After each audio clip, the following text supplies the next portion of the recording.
Hey everyone, welcome back to the channel. Don't forget to like, share, and subscribe, and feel free to leave a comment below. Let's go ahead and get started with our narcissistic breakdown. Right. Pretty Cat said, Rose, it's okay if you pay for everything. To be honest, as a married couple, if I did pay for everything, that would be absolutely okay. I know plenty of women I know a doctor, she's a doctor. She's actually in an interracial relationship too. She's a doctor and her husband is a stay-at-home dad. And so she pays for everything. So you're right. If I did pay for everything in a marriage, there is nothing wrong with that. Now, we all know that there's no right or wrong way to divide the financial responsibilities in a relationship, but the fact that Rose has come on here countless times and said that she prefers her man to be the all-out financial provider of her family, it sounds funny for her to agree with the subscriber and say, oh yeah, well, so what if I did pay for everything? I mean, there's nothing wrong with that. A man is supposed to provide, lead, and protect.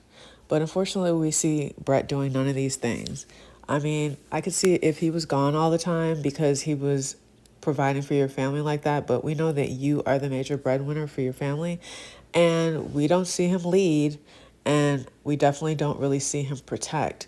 So I'm just trying to figure out, why you don't hold Brett to these same standards. However, I didn't, but you are right. I will say that.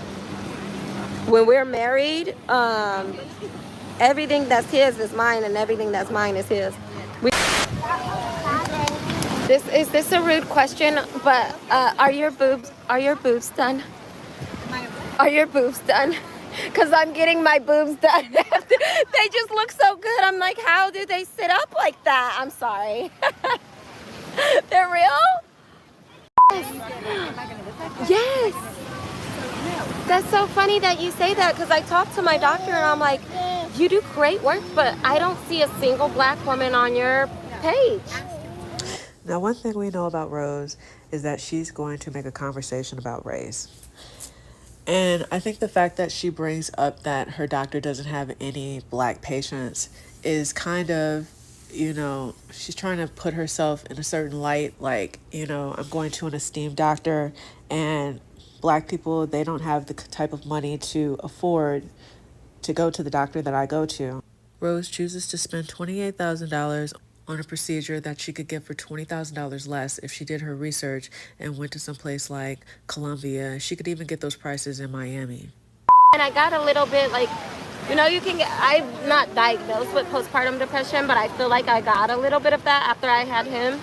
And so I cut all my hair off. I moved to Hawaii. And I'm like, why did I cut my hair off on my hair? Yeah. Yeah, you do these crazy So then you look in a mirror and you feel like an identity crisis. Like, where am I, The fact that Rose is okay with having her family live in a sparsely furnished apartment just so that she can put all her money towards plastic surgery that she doesn't need shows that her priorities are not in the right place.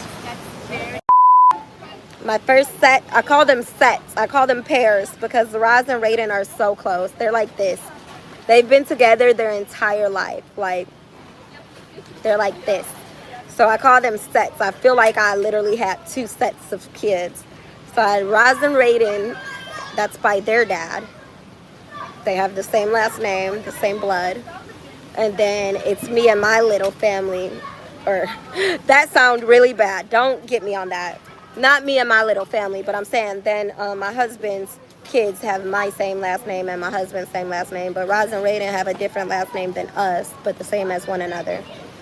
So anyways, yeah, they have the same father. So what we just saw from Rose is what they call a Freudian slip, which is an error in speech that occurs due to interference of an unconscious, subdued wish or internal train of thought. So, in so many words, what she said is how she really feels. It's just like when they say a drunk person's sober mind. People who are inebriated, they speak sober thoughts. They speak how they actually feel. And Rose, she speaks her mind all the time. She actually speaks the truth so often that she has to double back and correct what she said because it's not really socially acceptable. Well, that's it for now, guys. Thanks for watching. Don't forget to like, share, subscribe, and don't forget to leave a comment below.